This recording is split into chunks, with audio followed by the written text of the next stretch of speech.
Let's get started with Matt Moore from the Highway Loss Data Institute. Matt Moore is a senior VP of HLDI, where he oversees the research program, collection of vehicle information, and the production of loss data. Matt has been with HLDI for 20 years and is the author of numerous research papers and led projects that have resulted in studies that were world firsts on topics such as collision, avoidance technology, legal and recreational marijuana, and anti-lock braking for motorcycles. He holds a BS and MBA from St. Francis University. Matt strongly feels that as a parent, a family member, a consumer, or member of our collision industry, we all should know and understand the future of vehicles and their repairs. Please welcome Matt Moore. Hello, everyone. Thanks much for that introduction. So I am here today representing two organizations, the Insurance Institute for Highway Safety and the Highway Loss Data Institute. And it's the mission of both organizations essentially to save lives and prevent harm. My piece of the organization, HLDI, the Highway Loss Data Institute, we pursue that mission exclusively through studies of insurance data. The IHS, the more well-known of the organizations, does that through, most notably through vehicle crash testing, but also through lots of other engineering evaluations and scientific studies of highway safety issues. Our work is funded exclusively by auto insurers in both the US and Canada. The companies that provide us with financial support represent about 92% of private passenger auto insurance in the US. Rather than try to take a long time to kind of communicate the reach and impact of the work of the IHS and HLDI, I've just queued up here some news highlights from the last few years that I think will give you a great overview and sense for who we are, what we do, and how we get it done. And it'll also give you sort of a decent prelude into what's to come in this presentation today. Speed limits across the country have been going up since the federal government repealed the mandatory maximum of 55 in 1995. The Insurance Institute for Highway Safety found those increases have caused at least 33,000 deaths over a 20-year period. There are government regulations about how much light a headlight bulb puts out, but no standards on how far it must reach when installed on the car aimed by the manufacturers. It's technology that's proven to save lives. Automatic emergency braking, also known as AEB, applies the brakes when a car or object is approaching fast and the driver isn't reacting. Bloomberg says a study out today suggests bicycle riders could double their risk of injury if they don't have the newest helmets. 30 helmets were rated in the first study of its kind by Virginia Tech and the Insurance Institute for Highway Safety. The number of pedestrians killed on American roads is spiking dramatically, according to new research from the Insurance Institute for Highway Safety. Well, it all has to do with those latches. That's really the trick. And this morning, the Insurance Institute for Highway Safety is out with its latest ranking of car safety latches. A new report this morning argues teenagers need to drive safer cars. The Insurance Institute for Highway Safety says teens involved in deadly accidents are more likely to be in older, unsafe vehicles. This morning, a new report says fatal car crashes involving teenagers could be cut dramatically by changing the rules for licensing teen drivers. Cities and towns across the country fighting back. More than 500 in 25 states have installed red light cameras to crack down, and it seems to be working. The insurance industry says drivers are afraid of tickets and fines. Starting in May, all new cars in the U.S. will be required to have a rear-view camera. Some automakers are going further, adding backup warning sensors and now reverse automatic braking. For the first time, the Insurance Institute for Highway Safety tested the combination of technologies. A new insurance study out this week looked at car crashes in several states that allow the use of recreational marijuana. Barry Peterson reports from Denver. Now, the Highway Loss Data Institute has reported an increase in insurance claims filed for collisions in Colorado, Washington, and Oregon, 3 states where recreational marijuana is legal. Matt Moore oversaw the study. Colorado, just relative to the states around it, we're seeing an increase of almost 14%. All right, folks. So that's an overview of who we are and what we do. And just a quick aside, at one point, my daughter asked me, Dad, how do you define success? And I wanted to give her an answer to that question that was relatable to her and that didn't have anything to do with, say, salary or possessions or anything like that. So I said to her, I'll know I'm successful when I Google my name. I search for my name on the internet, and I'm the first person that pops up. Now, given that there are a number of professional athletes that have the same name as me, that's not going to happen anytime soon. But if you go to Google right now and you search for Matt Moore and you add the keyword marijuana, then I'm number one. So moving along, let's talk about crash trends. What you see illustrated here is one of the key metrics that we track and follow at the Institute, and that is the number of deaths that occur on our nation's highways. And the blue line is the gross count of deaths. And as you can see, it goes up and down quite a bit. And part of the reason it goes up and down so much is that it's tightly correlated to economic activity.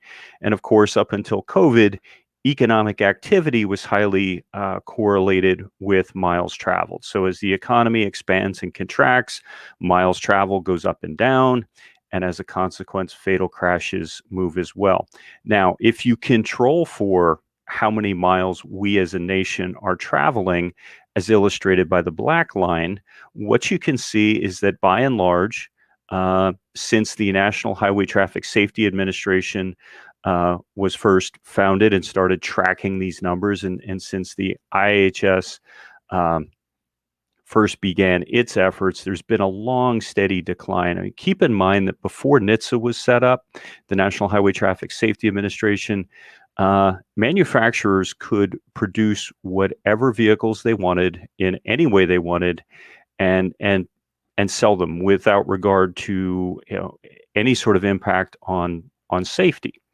And then we began crash testing vehicles in and around 1995. And since that time, we've been able to have a very positive impact on the safety outcomes. And what you can see here is that, in 2018, crashes were in fact at an all-time low. Now, the flip side to that number is, although death and injuries are way, way down, the cost of claims, the cost of insurance claims, particularly those for physical damage, those claims covered under collision coverage have been going up quite a bit. And as you can see here, in the time period between, say, 2010 and 2018, severities have increased dramatically. And we're going to be talking about some of the reasons for those increases in a little bit. But let's talk about what I think is really sort of one of the best stories from the last 2 decades with regards to the automotive world and vehicle safety. So as I mentioned, we've been testing vehicles since the mid-90s. And what you're going to see here is a medley of crashes. These are examples of each of the test scenarios that we run. And in each of these examples, you're going to see examples of vehicles that do well and vehicles that don't.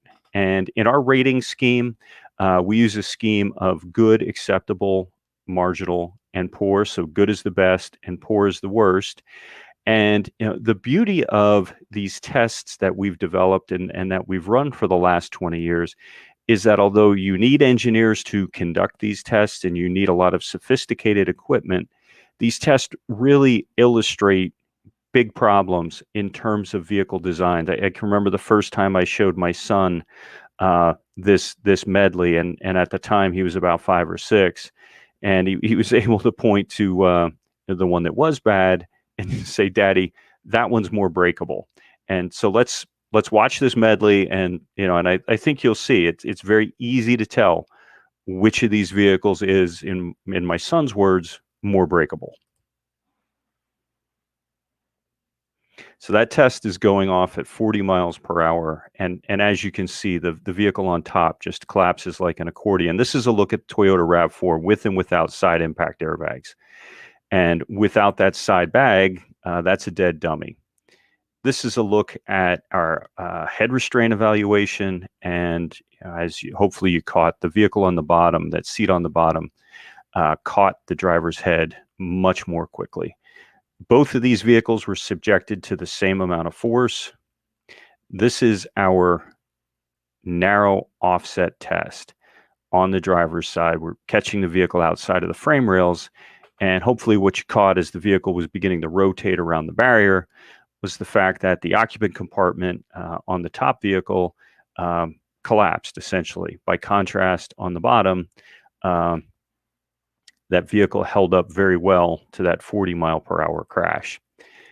This is a summary of the results of these tests, each of the 6 test programs that we've been running. And it's simply put here, green means good, red is poor. And what you're seeing illustrated is the fact that, these days, most vehicles do really well. In most of these crash modes, if you get in a crash at these test speeds, you can expect to walk away from that crash. And the other interesting thing is if you look at the sequence, which starts in the upper left and then moves left to right and then goes down to the second row, one of the things that you'll see is that the rate of increase, the amount of green that you see on those bars, and each of those bars is shows the vehicle fleet for a model year and all the vehicles that we've tested. What you'll see is the amount of green, the rate at which the green increases has increased dramatically. And part of that is we've really been able to bring the manufacturers along to a point where they're partners in this process. They understand that safety sells, and separate and apart from the fact that safety sells, some of them really and truly are very concerned about the safety of their occupants, and they want to make sure that their vehicles are affording their occupants maximum protection. So in addition to just conducting these tests, we are constantly looking at historical data to make certain that the changes we're pushing manufacturers to make are in fact having a positive impact in the real world. And for example, when we look at our oldest test, the test that we started conducting in 1995, which is our front moderate overlap test, this is a test that goes off at 40 miles per hour. About 40% of the front of the vehicle hits the barrier. What you can see there is that fatality risk, when we're looking at good rated vehicles versus poor rated vehicles, fatality risk is about 50% lower for occupants of good rated vehicles.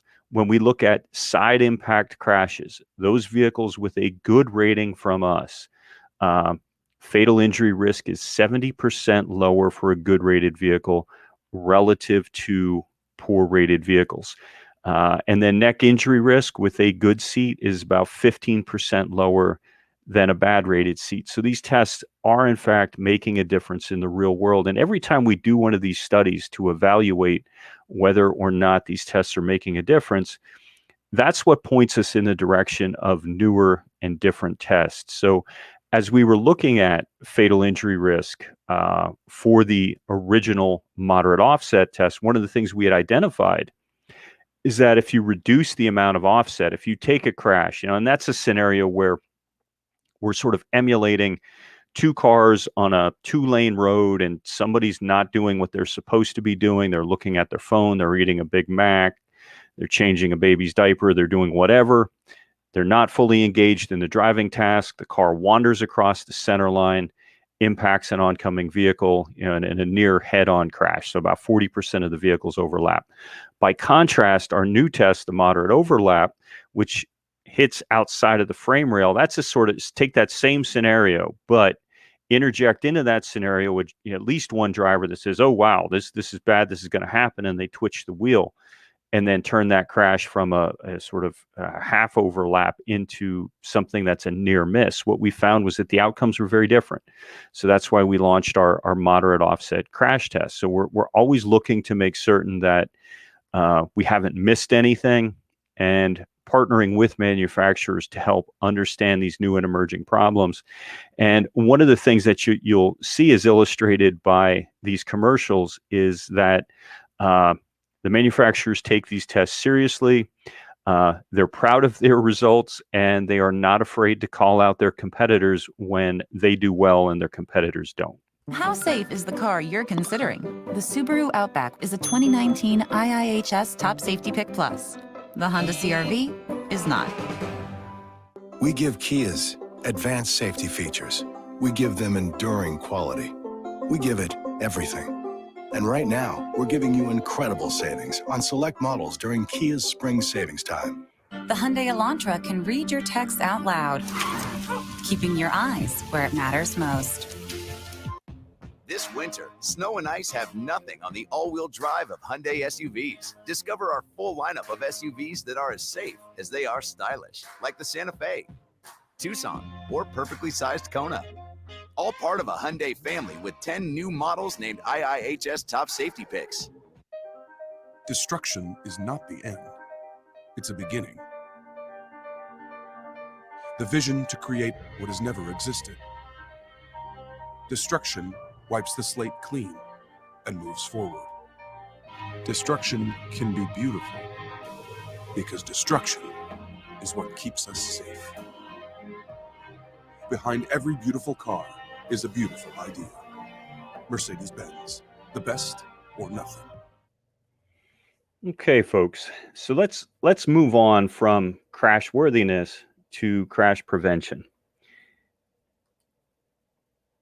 So for the last 12 years or so, HLDI's been actively engaged in studying and evaluating collision avoidance technologies. And I realize you folks are part of the repair industry. So I'm not going to spend too much time setting up this slide, but I am just going to do just a real quick review of insurance coverages in the US, because that's going to be important in terms of understanding and interpreting the HLDI results that we're going to be talking about. So collision and PDL, property damage liability, I think are two coverage types, very familiar to folks in the repair industry. So if you have a loan on your vehicle or a lease, the note holder is going to insist that you have collision coverage. At this point, there are no states that require collision coverage. And collision coverage in general is the coverage type that covers damage you do to your own vehicle when you're at fault. Property damage liability, and this is the part that gets a little bit confusing, at least from a HLDI perspective. So property damage liability pays for damage you do to other people's vehicles in instances where you are at fault, and that is something that every state requires. Michigan's a little bit different, but that's beyond the scope of our discussion today. But in the HLDI data, the frequency, the likelihood that the claims are going to occur rests with the striking vehicle, whereas the severity, the cost of repair, that rests with the quote-unquote struck vehicle. Auto insurance in the U.S. is not regulated by the federal government, and as a consequence, we have 50 different insurance systems. Each state regulates auto insurance. Biggest differences in those systems is the way we handle injury coverages, damage or injury to people. Some states have what we call a no-fault system, where everybody has to have their own no-fault insurance or personal injury protection insurance, or PIP coverage. And regardless of who's at fault in a crash, each person's PIP coverage is supposed to contribute towards the cost of the injuries of folks in their insured vehicle. In traditional states with a conventional legal system where we retain fault, everyone is required to carry bodily injury liability coverage, and that is the coverage that pays to injuries to occupants of struck vehicles. And MedPay insurance, which is an optional coverage, contributes towards the cost of injuries to people in at-fault vehicles. So that's your insurance 101 discussion. Hopefully, maybe now you might understand your insurance bill just a little bit better.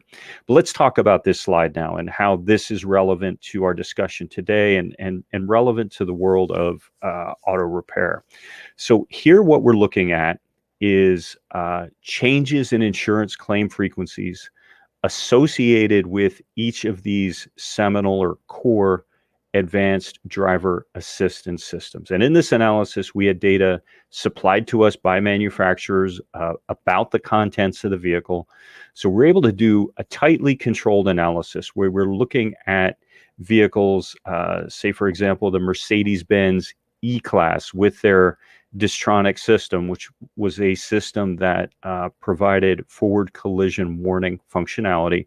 So we were able to look at E-classes with the technology versus same model year E-classes without the technology, while controlling for other things available on the vehicle and controlling for things in our database that make a difference in terms of insurance outcomes, such as the rated driver age, or the garaging location where the vehicle is insured, or the deductible. So a couple of really important takeaways here. Some of these technologies work. They're associated with big reductions in claim frequency, like forward collision warning, front auto brake, or rear auto brake. Some of these technologies are associated with modest reductions in claim frequencies, like curve adaptive headlights and blind spot warning systems. And by contrast, some of these technology, or at least one technology, lane departure warning, is a technology where still to this day, we've not yet seen any benefits or reductions in claim frequencies associated with that technology.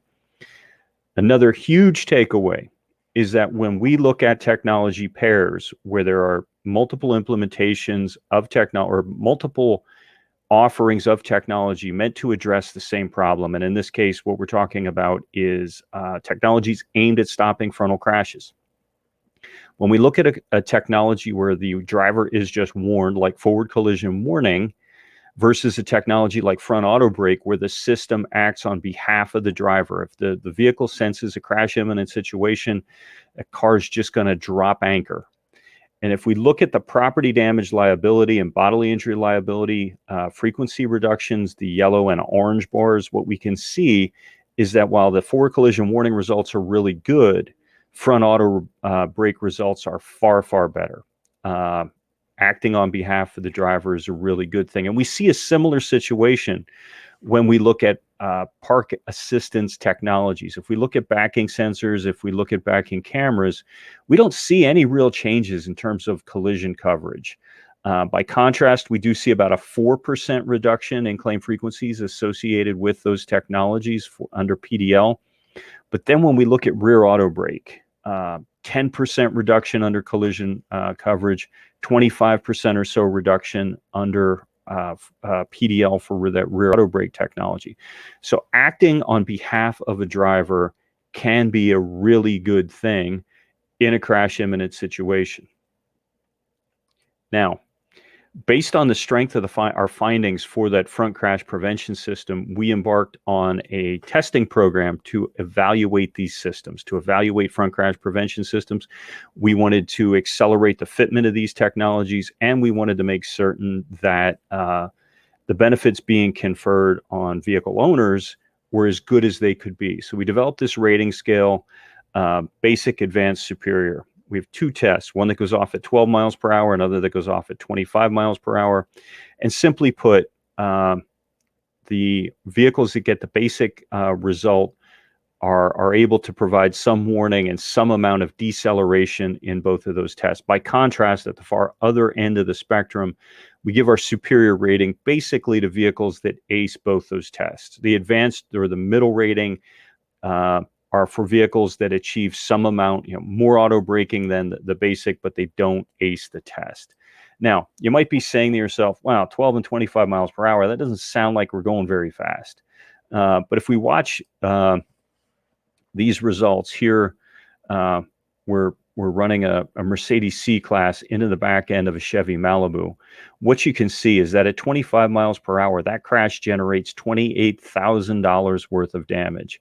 By contrast, if we can drop the speed of that crash down to 12 miles per hour, what you can see is far more than half, the cost is reduced by far more than half. And the reason for that is, keep in mind, think back to high school physics, force equals mass times acceleration. The acceleration goes up by the square of the speed. So a little bit more speed in a crash nets you much more energy. And the same thing is true going the opposite way. The more speed you can drop out of a crash, you drop out an exponential amount of energy.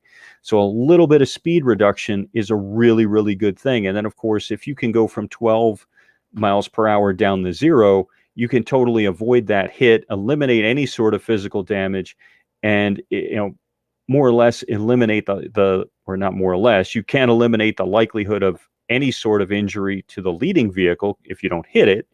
And, more than likely no injury in the potential striking vehicle. Let's take a look at some different implementations or some results or examples of these tests. So 3 different vehicles, 2 different tests, 3 very different implementations of front crash prevention systems. On the left is the Volvo S60 with their LiDAR system, laser-based detection system, really robust detection system, but a fairly short range. So at the higher speed, the speed of the vehicle is going to outrun the range of the laser. This Dodge, they have the sensing technology on board to detect the stationary object at both speeds, but they were concerned about consumer backlash. And as a consequence, at least before we started really getting deep into this testing program, they decided they were going to do some amount of deceleration at either speed, but they weren't going to attempt a full stop, which is still very beneficial, but it's not as good as a full stop. By contrast, the Subaru Outback, which uses a camera-based system, their own proprietary camera-based system, what you're going to see is that vehicle is going to ace both tests.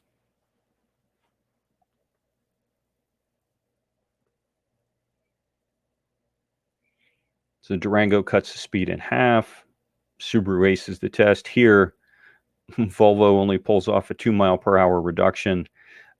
Durango, again, it's a good, robust reduction and is going to significantly reduce the amount of damage in a crash and reduce injury likelihood, but just not as good as being able to achieve a full stop, which eliminates any possibility of a crash and most likelihood of injury. And the great news is what you're seeing illustrated here is the progression of results, basic, advanced, superior. And the key thing is to look at those superior results.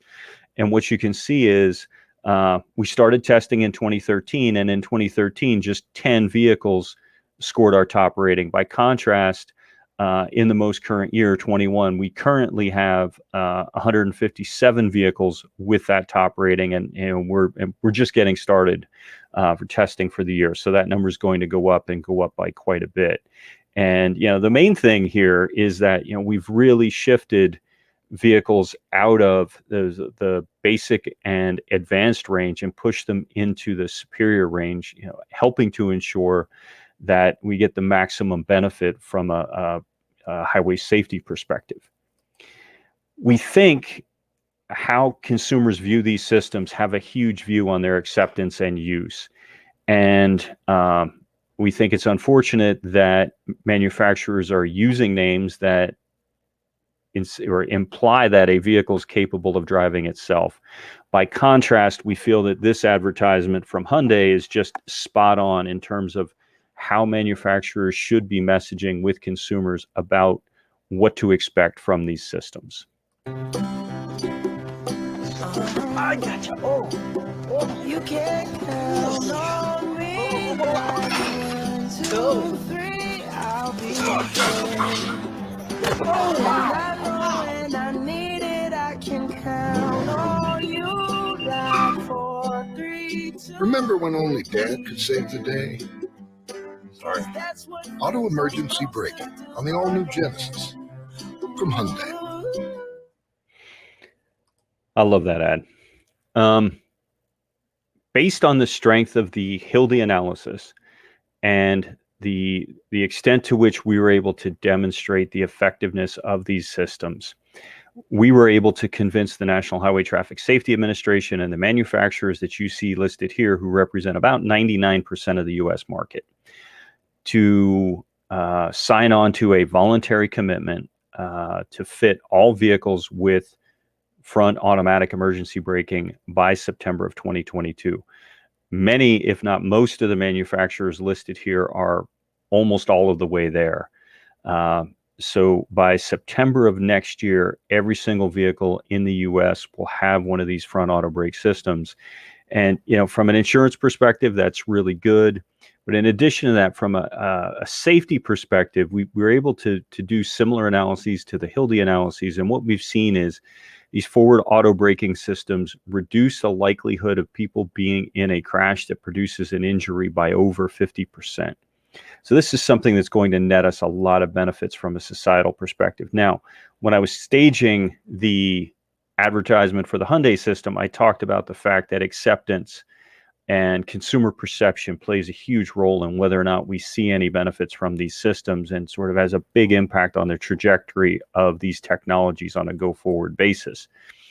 We were able to do a study where we looked at the status of front crash prevention, where in the HLDI results, we were seeing really great benefits. By contrast, lane departure systems, if you remember, we weren't seeing any benefit.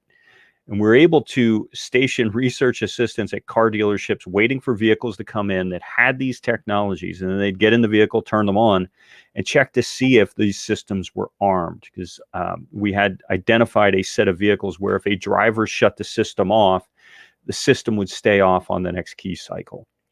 Two big takeaways. Front crash prevention left on almost 92% of the time. Folks like it, they leave it on. By contrast, lane departure warning only left on 50% of the time. And I'm betting that, you know, a lot more would have left it off. It would have turned it off if it would have been easier to disable the system. Front crash prevention, very little range between the best and the worst. 87% was the lowest percentage among all the vehicles we looked at. 98% the highest among vehicle series that we evaluated in this study. By contrast, much bigger range with the lane departure warning. The vehicle series with the worst performance was 23%. The best was 77%. Consumer acceptance varied based on implementation. So for the vehicles that just yell at you when you're about to depart the lane lines, lane departure warning, acceptance was the lowest. Lane departure prevention systems, which typically use what we call torque vector braking or offside braking in order to adjust the vehicle's lane position, left on a little bit more than lane departure warning, but not much better. By contrast, active lane keeping, which typically is implemented via steer-by-wire, that's a system that attempts to constantly keep you in the center of the lane by tweaking steering. That one's left on much more frequently. Now, we don't know whether that's left on more frequently because people like it more or because it stops the lane departure warning system from yelling at them all the time. But the reality is it's left on more frequently. This is a technology I really want in my next vehicle. While performance and design can move you, what if innovation could move them? Imagine a world with Lane Valet, a semi-autonomous technology that can connect to left lane vehicles obstructing the flow of traffic and do the driver the courtesy of moving their vehicle for them, making the highway safer for everyone. Experience visionary thinking at full speed. Experience amazing. Yeah, so unfortunately, that is not real. That was a April Fool's joke by Lexus. Part of my reason for sharing it, though, is I'm reasonably confident if we could do a poll right now, you all would be saying you want that technology.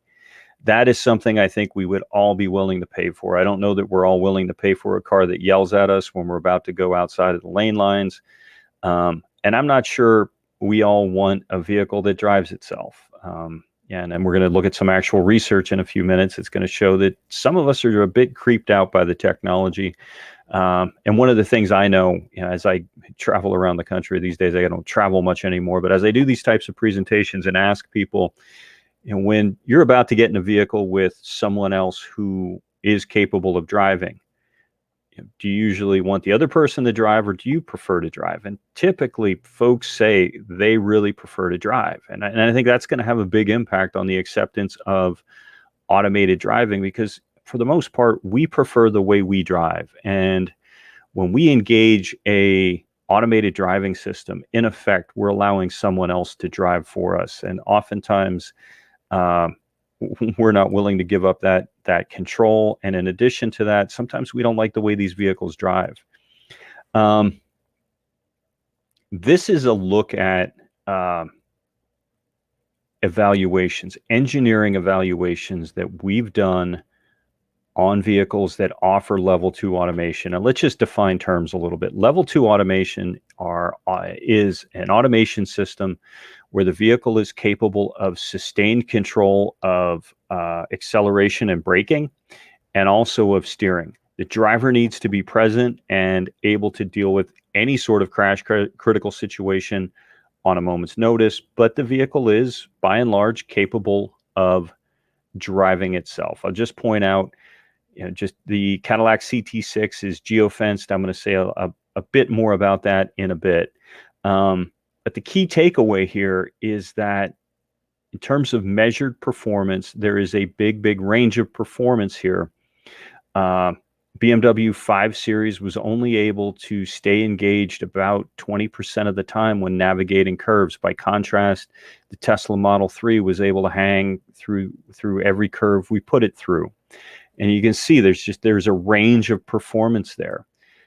When we conduct similar tests on hills, you might say, well, what's up with hills? One of the interesting things is most of these vehicles' ability to have contextual awareness, situational awareness, how they know where they are in space and time. A lot of it is based on cameras, and those cameras are hard mounted to the vehicles. And if you think about it for a second, if you have a hard mounted sensor and a vehicle's going up a hill, the view of that camera is of the sky and not of the road. And that poses significant problems for some vehicles. And as you can see here, as with the prior slide, there's a significant range of results. And in this instance, the BMW 5 Series in 2018 did not do well at all. By contrast, the Tesla Model 3 did really well. Now, this is measured performance, which is different from being able to say, one implementation is better or quote unquote safer.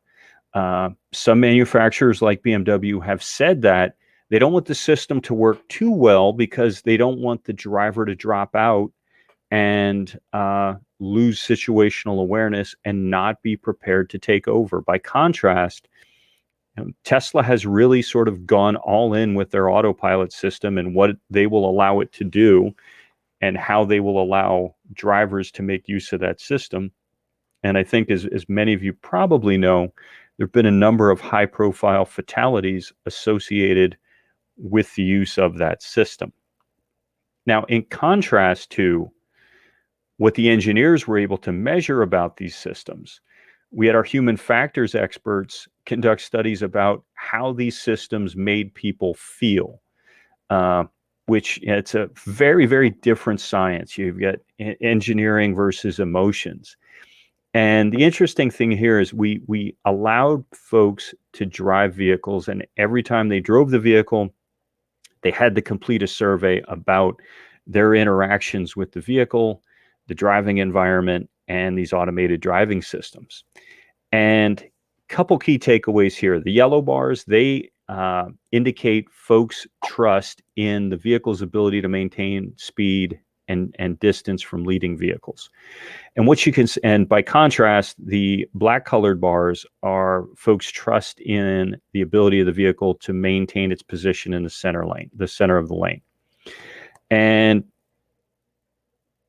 folks' trust in the vehicle's ability to control speed and distance much higher across the board than people's trust in the vehicle's ability to steer. Not much of a range in performance for speed, huge range in performance in terms of folks' trust in the vehicle's ability to maintain the center lane or to steer for you. And the other interesting takeaway here is, if you'll recall, the engineering evaluation said that the Tesla was the best in terms of ability to navigate curves. By contrast, here what you see is folks trusted that system the least. So there's big differences in terms of how the vehicle performs from a measured perspective versus how people feel about what they're doing. And some of that comes back to just what do we like, what do we trust as humans? And there's something about the way that Model S navigates curves that is unsettling to vehicle occupants.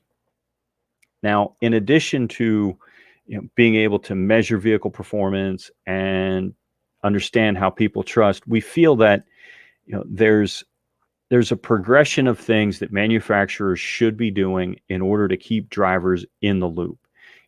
Be able to make certain that drivers are capable of taking over in a millisecond when a crash critical situation presents itself. And we think there should be an escalation of reminders or alerts. And the first being something visual, like flashing light, followed by a flashing light and some kind of sound or beep, or what we call a haptic warning, like a vibrating seat or vibrating steering wheel.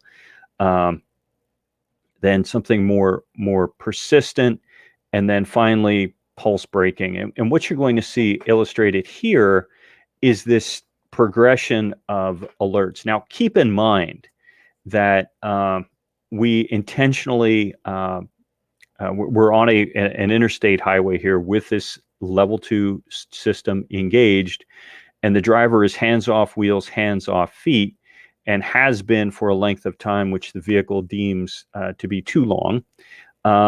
And the vehicle's trying to bring the driver back into the loop. So this is not something that should be happening under normal circumstances. So let's just watch and see. So there's the in the center stack, you can see the driver getting the visual prompt, hey, get your hands on the wheel. And then the vehicle progresses into the audible alert, more progressive audible alerts.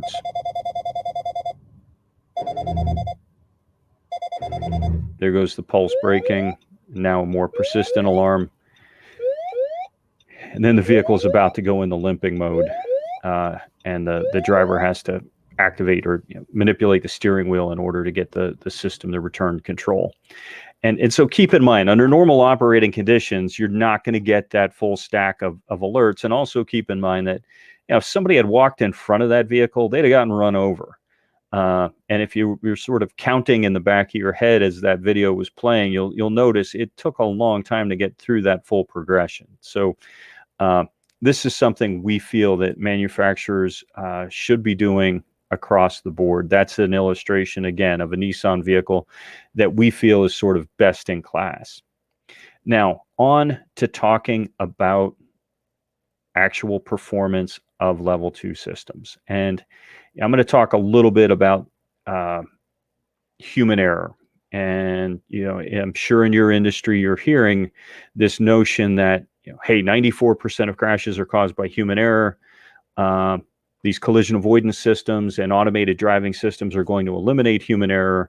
And as a consequence, we're not going to need the repair industry. We're not going to need insurers, and the world's just going to, there's going to be an economic meltdown. And I think what you're going to see is, despite the fact that the collision avoidance results are indicating that we are eliminating a fair number of crashes, what you're going to see here is that, the next crop of systems, these level 2 systems, we're really not seeing too much action. And in addition to that, the severity of, although we're having fewer crashes, the severity or complexity of the crashes and the complexity of the repairs are increasing. So here what we're looking at is a stack or progression of collision avoidance systems and changes in claim frequencies, how often claims are filed, related to each of those systems. So in these BMW vehicles, they have first what they call forward alerts package, which is forward collision warning. Then forward alerts with auto braking, and then driving assistance, which is adaptive cruise control. So you set your speed and you set the level of distance you want to maintain from leading vehicles, and the vehicle takes care of the rest. And then finally, their driving assistance plus package, that is their full level 2 automation system.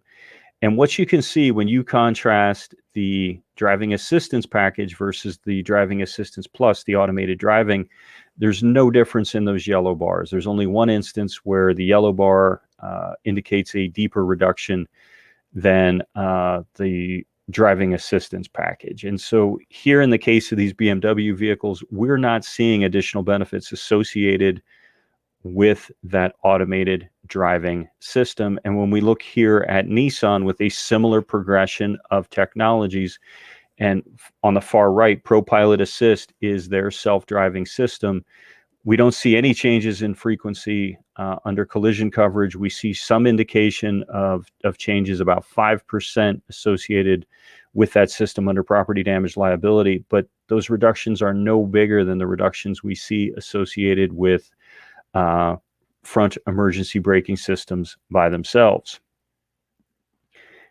Cadillac Super Cruise system, here just looking at claim frequency on the left, really no changes for claim frequency under collision coverage. By contrast, we're seeing some indication there's about a 9% reduction in frequency under property damage liability. But as you can see, looking at claim severity for collision coverage, as I was mentioning earlier, these systems are often associated with more complex repairs, more costly repairs. And so there's about a 10% increase in collision claim severities associated with that system. Here's a look at how Cadillac is advertising this system, and it's going to help set up a point that I want to make. Hands-free driving isn't the future. It's the present. Celebrating 2.5 million miles of true hands-free driving with the available Super Cruise driver assistance feature. Super Cruise, another innovation from Cadillac. So we have one of these vehicles in our test fleet. I've had the opportunity to drive it on a few occasions, including on some roads where the system can be engaged. And it's amazing. It's a truly amazing system. I was able to log somewhere in the neighborhood of about 100 miles of driving, like full hands off the wheel, hands off feet driving with the system. Now, if you'll recall earlier, I said that system was geofenced. And this is a really interesting caveat to all of this stuff. So keep in mind that like the core technologies that we talked about, like front auto braking, people need to like those enough in order to leave them turned on. And we saw that with lane departure warning. Folks get annoyed by that system. They turn it off a lot. By contrast, those level 2 systems that we discussed, or we just discussed earlier, folks have to trust them enough in order to engage them anytime they want to make use of them. So it's not, hey, I hate this thing, I'm turning it off. Now it's, hey, I like this enough and I'm going to actively turn this on anytime the situation might present itself for its use in order for us to see any benefits here. Now, the wrinkle with this Super Cruise system is, if you read the fine print here, let me light up the call out box. In order for Super Cruise to work, the vehicle needs to be able to call home to GM's cloud and determine whether or not the location it's in, the geoposition that the vehicle currently occupies, is a space where Super Cruise is authorized to be used, which we think is a great thing from a safety perspective. We think these vehicles, especially the ones with the highest levels of self-driving, shouldn't allow drivers to use them in places where the system probably won't work well. What you see illustrated here is that GM is providing users with access to that geo database for free for the first 3 years.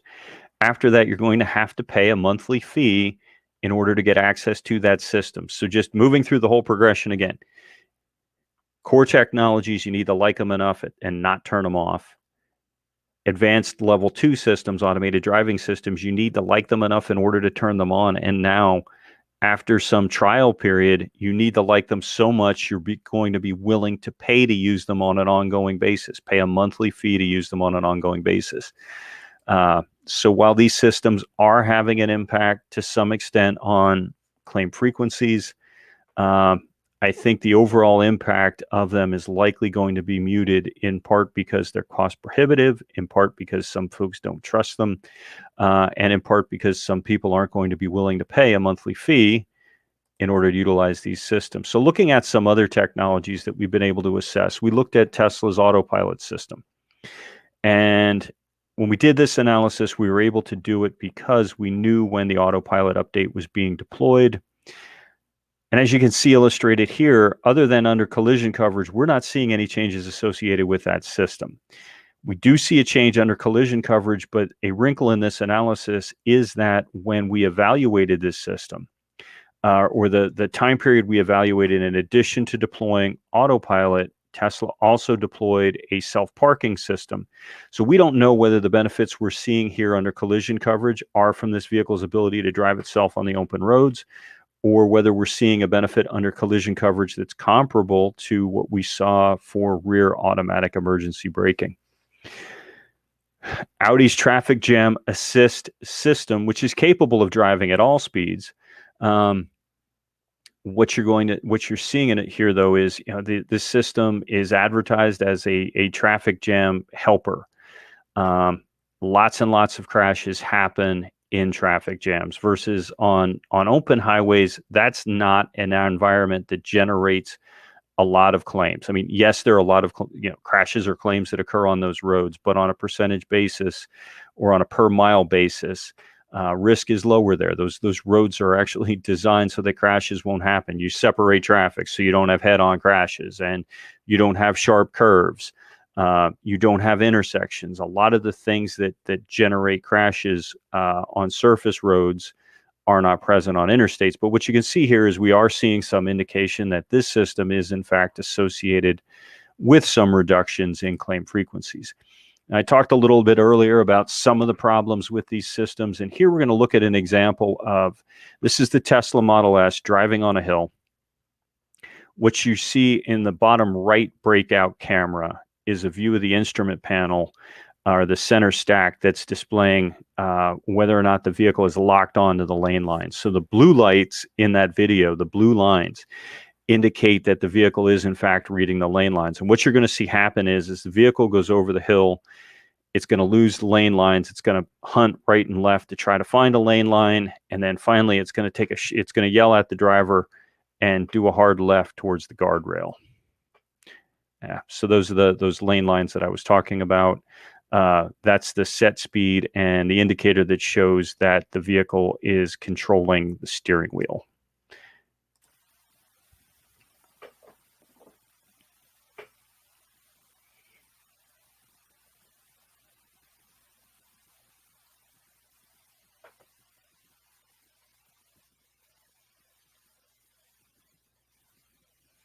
So here the vehicle's coming up the second hill. And what you're about to see, so it still has a lock on the lane lines.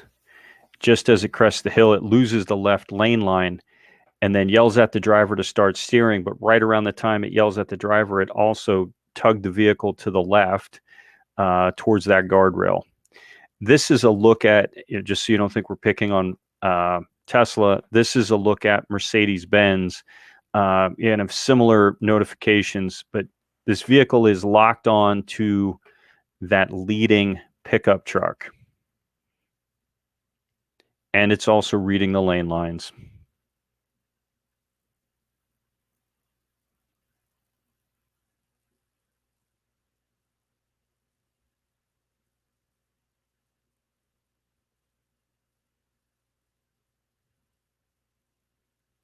So what you're seeing happening there is that vehicle, despite the fact that the driver did not activate the turn signals, and despite the fact it has camera, it's got geopositioning, so it knows where it is. It knows it's on approach to an intersection with a right turn lane. It's got cameras that can read the lane line. So it just, I'm going to ignore all that and follow this pickup truck. Thankfully, the pickup truck did not drive off a cliff, because if it had driven off a cliff, the E-Class was going right off the cliff after it. So these are some of the best implementations. Now, these are a year or two old at this point in time, but at the time that we did these evaluations, these were some of the best vehicles on the market. So let's talk a little bit more about these parking systems. Now, as I mentioned, lots of insurance claims are for low dollar claims. And I mean, it's sort of weird to talk about $5,000 not being a lot of money. But if you look at this graph, what you'll see, this is an illustration of all the claims we have for calendar year 2017. And what you can see is if you were to add up the first three bars, so claims for under $3,000, that's over 3/4 of all the claims that occurred in the U.S. were for under $3,000. So a lot of those presumably our parking crashes. And this is an evaluation we did on parking cameras, trying to understand what drivers do when these systems are present, how they react to the systems.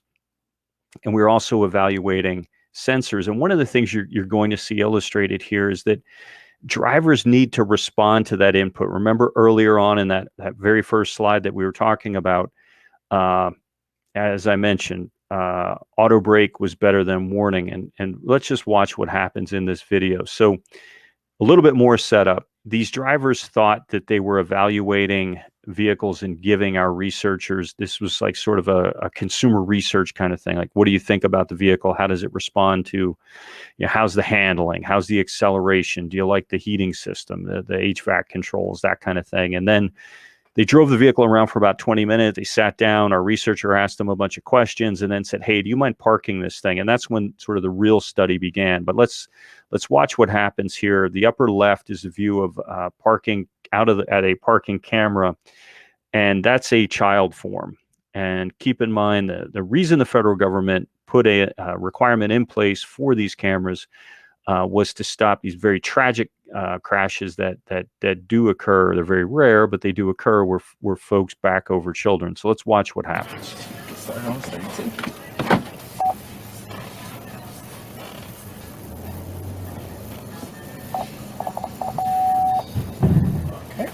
What was that? So beep occurs, and the driver just keeps on going and says, hey, what was that? Let's watch this scenario.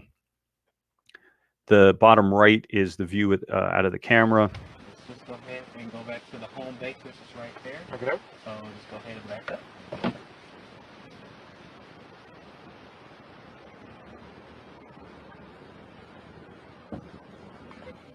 So if you were watching the driver at the same time you were watching the backing camera, what you'll see is that the driver wasn't looking at the readout screen, which, that's not the driver's fault. We've all been taught to look around, but it illustrates the fact that in order for those cameras to confer any benefit, drivers need to be looking at the monitors anytime a crash critical situation presents itself. By contrast, let's watch this guy. Really?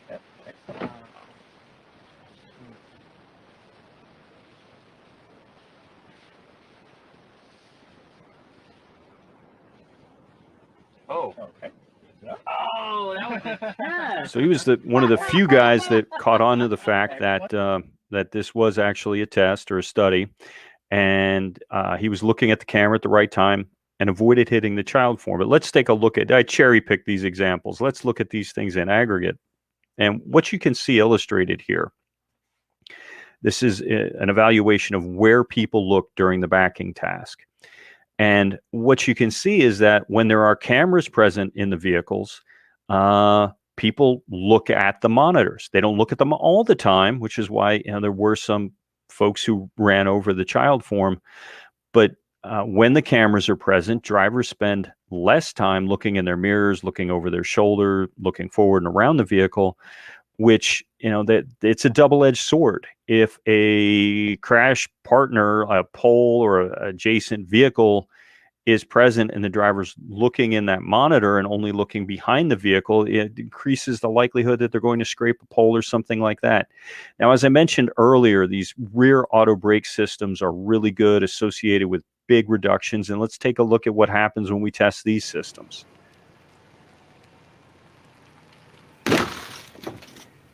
So that's about 3 miles per hour, $2,000 worth of damage. And with the auto brake system, no damage. A more challenging scenario, backing into a pole. And I challenge you to go to any McDonald's parking lot and find one of those poles, and you're going to see it's damaged. So $3,500 worth of damage. Versus no damage with the rear auto braking system engaged. Headlights were a really interesting thing. We found that initially the insurance results were saying these headlights really work and work well. One of the things we found that the big problems with the headlights weren't so much the benefits of the adaptive headlights weren't so much coming from the steering. but rather they were compensating for poor aim on the headlights. And so we began testing and evaluating headlights in order to try to make certain that cars were being fitted with lights that ensure that light is being put where it's needed. And let's take a look. On the left, the Toyota Prius V. That's a vehicle with a good set of headlights. By contrast, the BMW 3 Series, that's a poor set of headlights. Both of these vehicles are driving, the videos are showing the same course at the same time. And we're going to pause again in a moment. And here, hopefully what you can see is you can see the fence on the right-hand side of the vehicle for the Prius, but not the 3 Series. Same thing here. You can see much further down the road. So if there was a deer or a pedestrian or something in the middle of the roadway, you're going to see it much sooner in the Prius, which is a good rated set of lights versus the 3 Series. And here's a look at headlights. What you can see is similar progression of results. We're having an impact in terms of getting manufacturers to fit lighting systems that ensure that we get light where we need it. And this is one of those crazy things. You know, some of these lights can cost up to $4,000 a piece. By contrast, there can also be good rated headlights that are just a few $100s. So we're agnostic to the implementation. Our testing program is just checking to make sure, A, that we get illumination where we need it, and B, that these lights aren't blinding, glaring drivers of oncoming vehicles. As I mentioned before, there's this number being kicked around that 94% of crashes are being caused by human error. And this number comes from the National Highway Traffic Safety Administration and a study that they do called it's called NIMVIX, which stands for the National Motor Vehicle Crash Causation Study. And one of the things we wanted to do was parse that number and say, okay, what are the different types of human error? And one of the things you might notice is that when you sum these things up, they sum to more than 94%. And that's because there's different types of human error. And that sometimes in different crashes, more than one type of human error contributes to the crash. And we said, okay, we are going to get to the point where we don't need to worry about sensing and perceiving. And a lot of the problems that stem from that are from distraction. And so these systems are going to be looking all the time, and they're going to be looking in the right place, and they're not going to be distracted. And the vehicles won't be incapacitated. The drivers aren't going to be impaired. They're not going to get drunk. They're not going to smoke marijuana or whatever. But the types of problems we think will persist are problems related to planning and deciding, execution and performance and predicting. Driving is a complex thing. And the road environment can be incredibly complex. But one of the key things, one of the big problems that we create as drivers is speeding. 44% of crashes are just made on us kind of actively deciding, intentionally making some bad decisions, such as speeding. And this is often where I'll pause and just point out that oftentimes when I present, people ask me, what's a vehicle going to do? Who's deciding what a vehicle's going to do if presented with the problem of, do I run into an older person or do I run into a younger person? What calculus are we going to tell these vehicles to make? And, it's not a bad question to ask, but fortunately, most of us are never faced with that dilemma. By contrast, we always, I think most of us always decide that we're going to speed. And the faster we go, the more likely we are to get into a crash, and the more likely we are to the higher the speed, the more likely we are to get injured.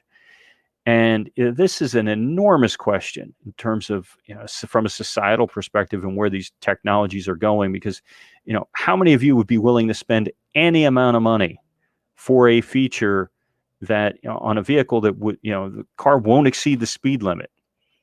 Would you be willing to pay an additional $10,000 for a vehicle that could drive itself, but when it was driving itself, it would always decelerate on approach to a yellow light?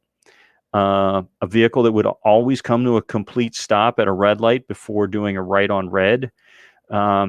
These are important issues. And the key thing to keep in mind is more of those things we decide we're going to allow these vehicles to do, the less benefit we're going to get from these technologies. And 44% of crashes are caused by these conscious decisions that we make as drivers to violate the law and increase crash risk. Execution and performance, actually driving the car. And I'm not talking about, low speed maneuvers. What I'm talking about here is complex maneuvers, higher speed maneuvers, maneuvers in crash critical situations. We just fail to execute, whether it's under braking, over braking, overcompensation. We have these problems, and there's no reason to believe that vehicles are going to be able to handle crash critical situations any better than we do. The other big thing is just predicting. Here's a scenario, 3-lane road, you're the autonomous vehicle's the yellow guy, wanting to get into that spot as illustrated by the caution symbol. You've got the leading white vehicle, the trailing white vehicle, the leading gray vehicle, and the yellow vehicle's ability to navigate into that open spot all has to do with how fast, what's going on in the roadway in front. Is that going to have any impact on what the two leading vehicles are going to do? What kind of person is the driver of the trailing the trailing vehicle? Are they going to speed up? All sorts of judgments have to be made about that gap and about what the other road users are going to do, and what if you're attempting to do this and there's a sharp bend in the road coming up, a driver would know, hey, these folks are going to decelerate. I'm not going to try to shoot that gap until we get around this curve. Autonomous vehicle may or may not have that same level of situational awareness. So there's this real balance that on the convenience side, as I was saying earlier, but I think we all want vehicles that will speed. We want vehicles that will do the sorts of things that we do. They'll push a yellow light. They'll do a quick turn on red. But as we make those decisions, we erode the potential safety benefits from these systems. And from our perspective as a safety advocate, we're going to continue to push for the scale to be tipped in the direction of safety. And there's not much going on from a federal perspective in terms of guidance to manufacturers. So in the absence of that guidance, we're going to step in and fill the gap, and as part of our testing and evaluations programs, provide guidance to manufacturers about how we think these systems should behave. So one of the things that's happening is increasingly these vehicles, these technologies are being offered as parts of bundles. And what we're seeing is that the more and more technology that's bundled on the vehicle, the bigger reductions. And so it's the key takeaway from this slide. If we look at the PDL and BI, the yellow and the orange bars on the far right, which are associated with the Kia Sportage with their DriveWise package, which has almost every technology I talked about on that very first slide when we started talking about these technologies, except for rear automatic emergency braking. What you can see there is we're talking about massive reductions in the neighborhood of 40%. Now, one of the things that is happening with these technologies, as I said earlier, claim severities are going up. And I think they're going up for a variety of reasons. And the additional sensors and $4,000 headlights, all of these things do have an impact on claim severities. But the other thing that's happening is this phenomenon for what we refer to statistically or mathematically as mean shifting. And let's just talk about that a little bit. So this is an illustration. Each of these bars represent the cost of a hypothetical claim. And it just is an average claim size distribution. And so if we took each of those claims and we calculated the average, we'd get the black line that you see there at about $4,200. Now, if we eliminated a whole bunch of the least expensive claims and then calculated the average again, that average shifts higher. And what that's referred to as a mean shift. And oftentimes what I like to say when I have a live audience is if we were to take the height of everybody in the room, we'd have an average. And then we tell all the short people to leave and we measure everybody again, we'd get a much higher average despite the fact that nobody we measured twice got any taller. And that's exactly what's happening with these systems. And the opposite phenomenon can also occur. So here's a list of claims, that same list of claims. There's that same average. But if we take the most expensive claims and we make those claims less expensive, then the mean shifts downward. And that's the sort of thing that would happen. You know, that first scenario, the upward shift is what would happen if we eliminate a lot of claims, say with a rear auto brake system. This is what happens with a system that eliminates a lot of very expensive or high severity, not eliminates, but reduces the severity of crashes. And so if we take a look at some parking systems, now here what we've done is to parse out, look at claim frequencies within bands of claim severities. And here we're looking at vehicles that have the yellow bars, parking sensors and cameras, in contrast to rear auto braking. And if you look at the bars on the far right, what you can see is the data are telling us that there's an increase in severity associated with those systems. But what you can see if you look at the frequency within the severity ranges, what you can see happening, and it's very pronounced with the rear auto brake system, it's eliminating almost 22% of those low dollar claims, and then about 5% of the mid-range claims, and having, from a statistical perspective, no action in the high band. So we believe here what's happening is, as opposed to the sensors contributing the cost of repair, a lot of the action and what's happening is the fact that these systems are eliminating these low dollar claims. And we see the same phenomenon when we look at property damage liability, which again, the dollars we're talking about here are the dollars associated with the struck vehicle. So there's no reason to assume that additional sensors on a striking vehicle are going to contribute towards damages to a struck vehicle. And we see that same phenomenon when we look at some BMW vehicles. And here we are looking at park distance control and rear view cameras and park distance control. And as you can see, lots of action in that low end and not so much in the high end. And the same pattern of results when we look at property damage liability claims. Now, this is kind of getting at this notion of the mean shift for the higher dollar claims. And when we look at the operational speeds of systems, so some of these systems only work within a given speed range, and Mazda's Smart City Brake is an example of one of these systems. It is only functional between 2 and 18 miles per hour. A lot of systems need motion in order to be able to function. So it's interesting. A lot of these systems, if you read the fine print on them, they don't operate below some low speed range. So here, low speed range system, big action in terms of eliminating crashes in the low dollar range, nothing in the high dollar range, but an associated increase in claim severity under PDL. By contrast, here we're looking at GM's forward collision alert system, which is only operational over 25 miles per hour. And what you can see is that there's actually an increase in the low range, and we think part of that is there's some mitigation that's going on. You know, you're over 25 miles an hour, the system yells at you, you hit the brakes, and so we're moving a lot of claims from the higher range to the lower range. But you can see we've eliminated lots of high dollar claims. And here it's interesting, we're looking at Audi's Present front systems, which is only operational over 19 miles per hour. You can see the lowest dollar range there. There's actually an indication of an increase. By contrast, at the high dollar range, 20% reduction. So the systems, the operational speeds of these systems can have a big impact on, you know, sort of what the driver sees and experience, and the impact that the systems have on the driving experience, and the likelihood that these vehicles will show up in a repair shop, and also shifting the very nature of the repairs that you folks are having to do, because as you can see, it's the types of damage, the severity of the damages are changing based on the operational speeds of these systems. So they're not all these systems are a bit different, as you saw from the test results, but the reality is where we drive them is different, and who drives them is different.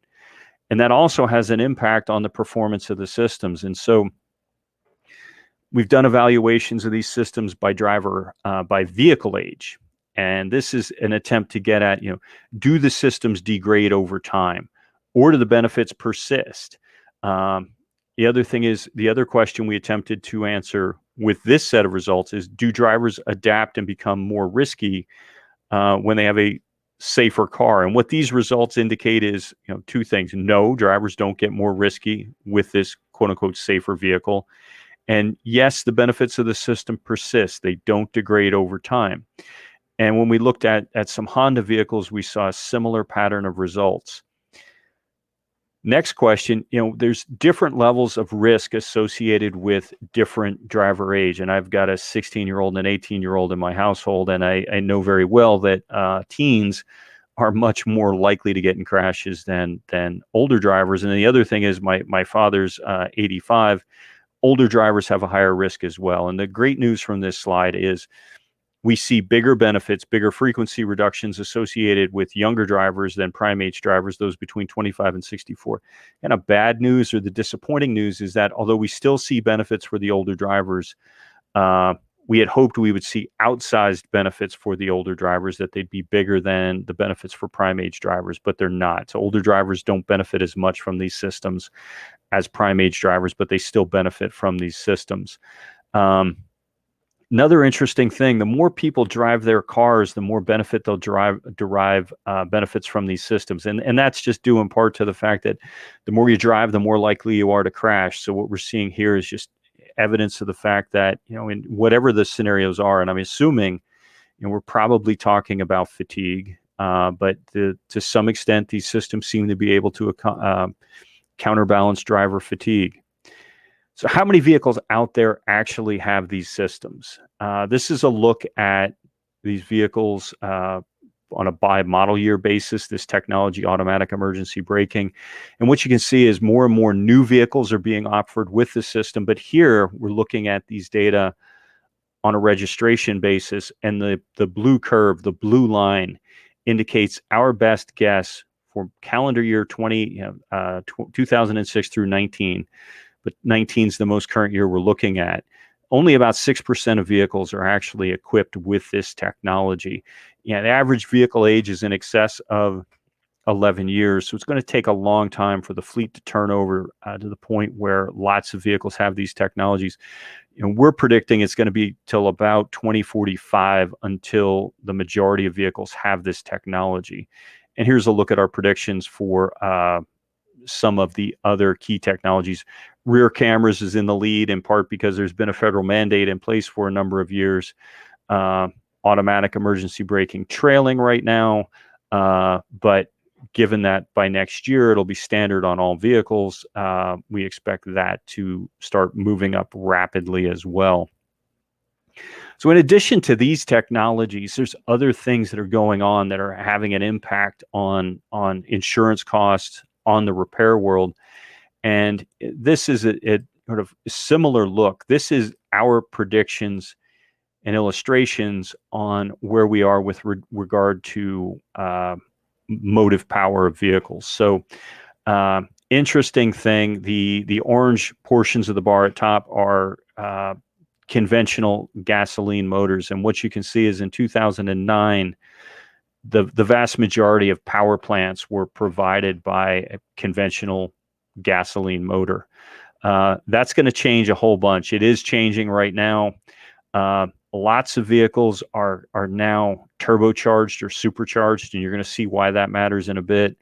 At this point, we still have more hybrid vehicles than electric vehicles, but it's really looking like very soon straight electric vehicles will outpace hybrid vehicles.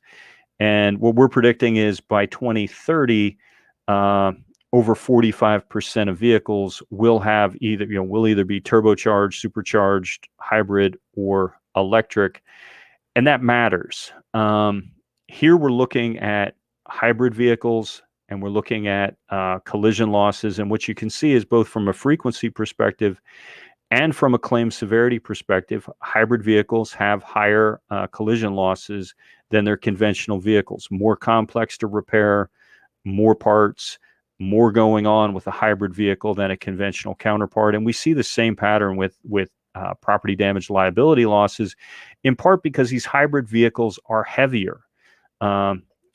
Take two vehicles traveling at the same speed, they get in a crash. If one of them is heavier than the other, the heavier vehicle is going to cause more damage. Remember earlier, we talked about that force equation. Force equals mass or weight times the acceleration. So here, some of this just has to do with the weight of the vehicle. Electric vehicles are interesting in that even after we control for mileage, the frequencies are lower, but the claim severities tend to be higher as well. Now that difference is compressing a bit. Not so much action going on anymore in terms of collision severities, but in terms of PDL, the damage they're doing to other vehicles, that is higher. And same thing, electric vehicles tend to be heavier than conventional counterparts, and that contributes to increases in severity. Turbocharged vehicles also associated with increases in severity for collision losses, about a 4% increase. You take an already crowded or crammed engine compartment and jam a whole lot more stuff under that hood as you would with a turbocharger or a supercharger, and you increase the amount of damage that's going to happen when those crashes occur. Here we're looking at electric vehicles. I think I duplicated this slide. I apologize. We already talked about that. Let's move on a little bit and let's talk about glass repair. This is an interesting one.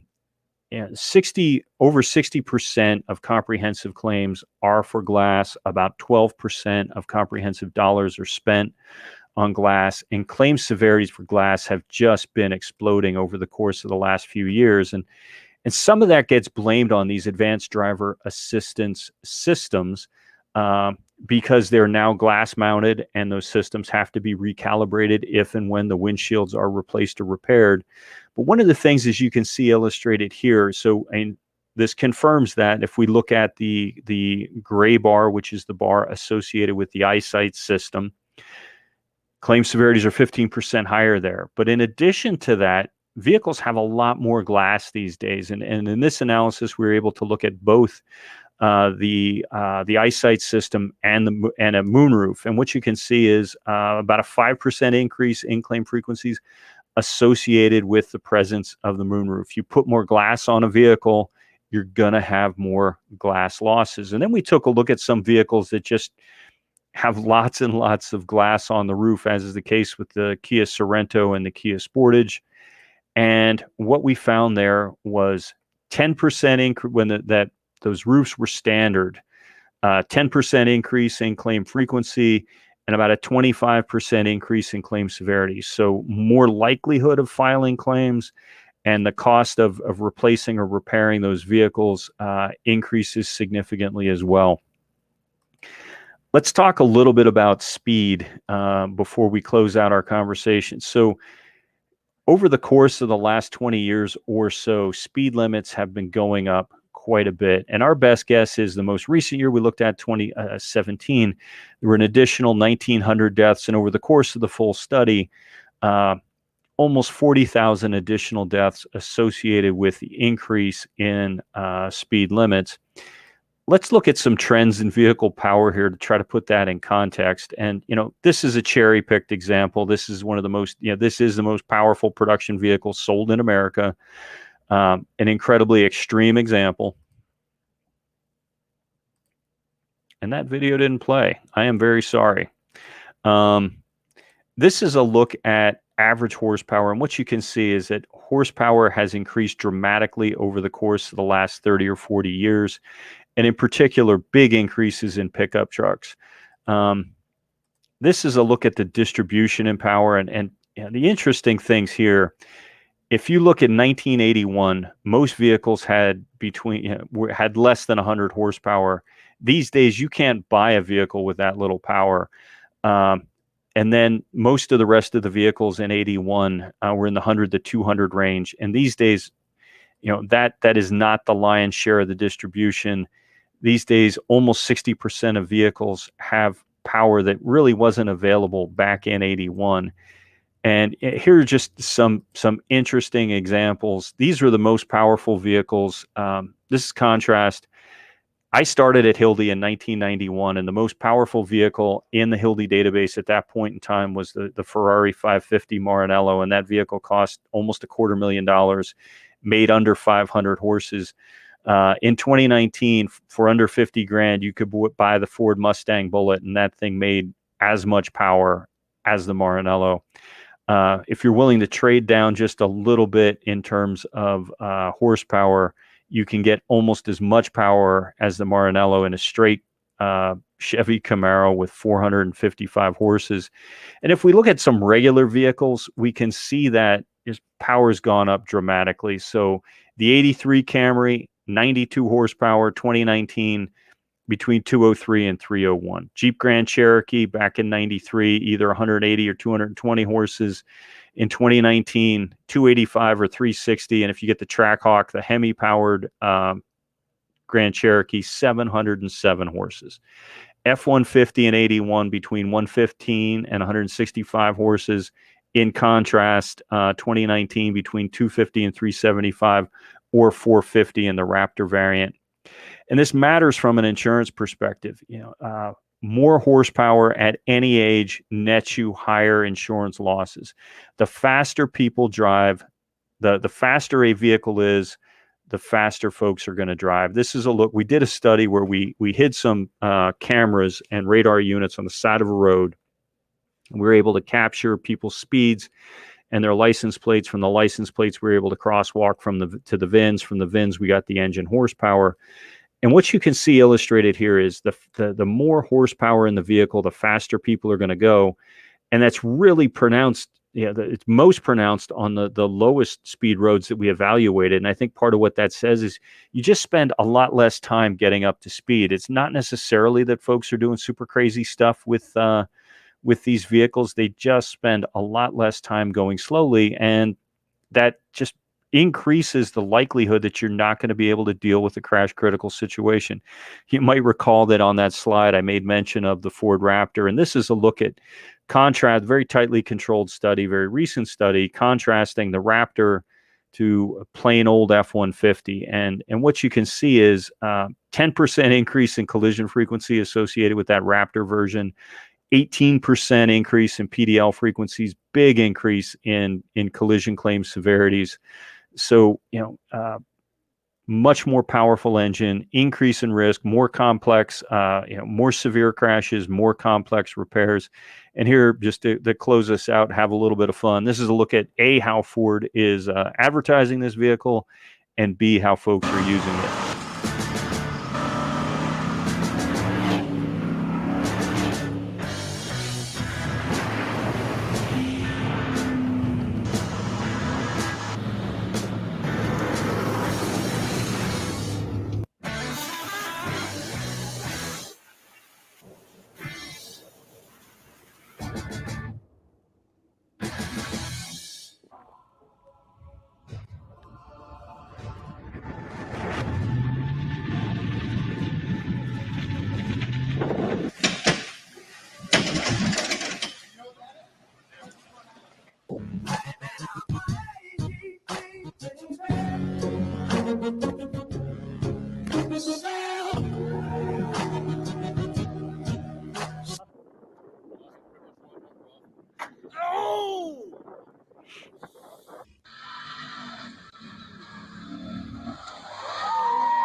In case you didn't catch it, they blew the airbags when that vehicle landed. Here's another look at that one. There goes the airbags. That was a very costly bit of hang time there. So, folks, that's everything that I came prepared to talk about. Thanks much for your time and attention. Check out our website at iihs.org or our YouTube channel. We've got our Twitter handle there as well if you're interested in following our work. Thanks for your time and attention today. Be safe. Take care.